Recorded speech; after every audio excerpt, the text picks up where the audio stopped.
From inmate to college graduate. Certainly sounds like a long shot, but in fact, it's not. A group called Hudson Link is helping people behind bars, all with private funds, get an education. It's also providing life skills and re-entry support. The graduation ceremony was this week, and Dominic was there. And good evening, Richard. You have yourself indeed attended this graduation. You know exactly how special this event is. Behind the steel doors, barbed wire, and tall concrete walls, this was a very special gathering. Jail is nothing to be proud of. And this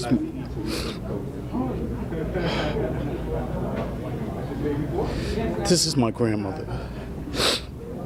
The years of shame. I've shamed my family.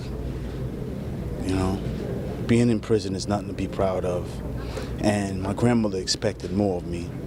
She raised me right, you know. So I said that before I leave here, I was going to do something right. To see on this day perseverance, redemption, and the proud family members that never gave up on their loved one. 18 years in prison, John Hale received an associate's degree in psychology. His elderly grandmother would not miss this milestone. You're a senior citizen. He just broke down in tears, and you've made this trip up at 8 o'clock in the morning to support him. Yes. I'm very happy that he turned his life around. And it's important for you to be here? Very important. Well, I'm very happy for him. I know it's been a long journey, but I'm happy that he turned his life around and hope that he will continue progress and not to go backward and continue life the right way. Taylor Sanchez, herself a college student at SUNY Potsdam, wanted to support her dad, Herbert Morales, who spent 32 years in prison, receiving his associate's and bachelor's degree. I'm happy for his accomplishments, how much work he put into it, all the years he put into college. I'm in college myself, so I know how hard it is. So I'm really proud of him, and I'm happy that we're here to celebrate him today. It's been a long road to get this degree because I was in a medium security facility, and it took me 4 years to get back to a maximum security facility just so I could get this degree. So you wanted to be transferred from a medium security to a maximum security just so that you can get your education? Yes. In fact, I was in probably one of the sweetest medium security facilities there is in the state. And but I had 105 college credits, and I wanted to finish and get my degree. It's tough because it's like an absence in the family. It's an absence. His presence is needed there. But of course, there is one of the questions from society. Some of the people watching you right now unfortunately feel that it's a waste to educate inmates, that inmates had their shot in life and they blew it. I could understand that feeling, but they also have to realize that 95% of those incarcerated in New York State are eventually going to be released. So, you know, would you want a person that's going to eventually be released have some skills in order to, you know, become a productive citizen, you know, contribute to the economy instead of taking away from the economy? You know, it's a choice. I understand, especially when it comes to victims. You know, it's a hard choice to make. Oh, you know, he shouldn't have an opportunity to go to school or earn a trade. You know, he should just be punished. But if you take that attitude, what's gonna wind up leaving is a more hardened criminal. These students graduating from Mercy College are part of the highly successful program, Hudson Link.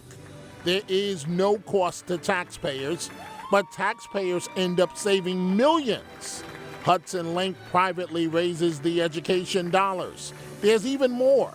Only about 4% of their graduates have returned to prison upon release, compared to more than 40% of inmates that are not part of Hudson Link. The fact that there's a program like this and other programs inside of this facility that focus on rehabilitating people and making them better, proud, honorable members of society when they leave is really unique. Often there isn't a dry eye at these graduations. I would like to tell you that I was a very tough kid that got through it easily, but the fact is, I wasn't. These men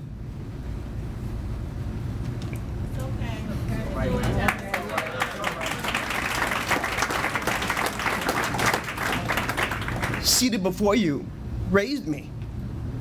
Many of them got me through every bit of that time. And most of them did my homework. Oh, you didn't hear that. Every degree that I got while I was here, including my GED, my 2-year, my 4-year, and eventually my graduate degree before I went home, I should never have been at this podium alone getting that degree, because it was a group effort. Graduate Cliff Stratowich was convicted of murder. He received an associate's in human behavioral science. How do you feel? Right now, very excited, especially with all my friends and family here, and my brother, who's never thought he'd probably see the day where I'd have a college education. And he's got a doctorate in physics, and so for me to be here today, he's very excited for me, and I'm very excited that he's able to see this. You know. How tough is it for you here inside Sing Sing? It's been a long road. I have 22 years behind these walls, and I've worked most of those years with my hands doing renovation work in other prisons. You're not a traditional superintendent in the sense of, I've observed you for the last couple of years, and you really care about educating these men. Right. Why? Why? Good question. You know, you've been in this business for as long as I have been in it. We find out what works and what doesn't work. We have a responsibility. You know, I have 1,700 guys here. Most of them are going to go home. You know, what do we do with them while we're here? Makes a big difference on the safety of the society. It also makes an impact on these guys, their lives, their families' lives. And we can make an impact here in the facility level. That turns a lot of people, a lot of lives around, makes positive impact on people. But for the educators like Susan Weiner, teaching behind bars is a calling. You were excited, Professor. At 7 o'clock in the morning, I witnessed this firsthand, to come inside to help dress your students for graduation. Right. Why? This is the opportunity to see the fruits of the labors of not just me, but all the professors who volunteer to come in. We come in generally 2 nights a week and teach our classes every 8 weeks. And at the end of this, some of them will be 2-year students, and we'll have them back in the classroom. But some of them, for them, this is the end of this program, and hopefully they'll go on into the master's program.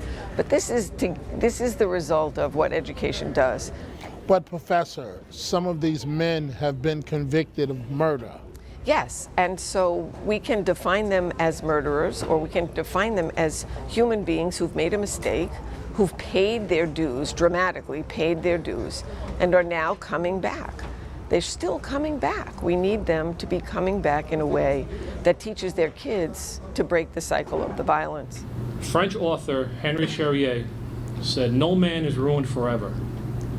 No matter what he's done, there comes a moment in his life when he can be saved, when he can be made into someone good and useful to the community." Many of you are here because you believe this in some way, and it rings true. And every single one of these men wants to prove Mr. Charrier right. How tough has this entire ordeal been on you as a mother? Well, no one expects their child to be in here.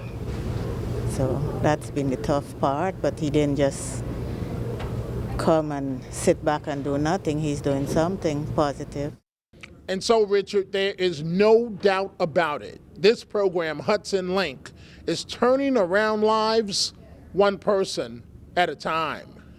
At Sing Sing Prison in Ossining, I'm Dominic Carter. Richard, let's go back to you. Coming up next, we're going to speak with a large donor named Doris Buffett. You may recognize her brother, billionaire investor Warren. We'll also be hearing from the commencement speaker, who is also a former inmate.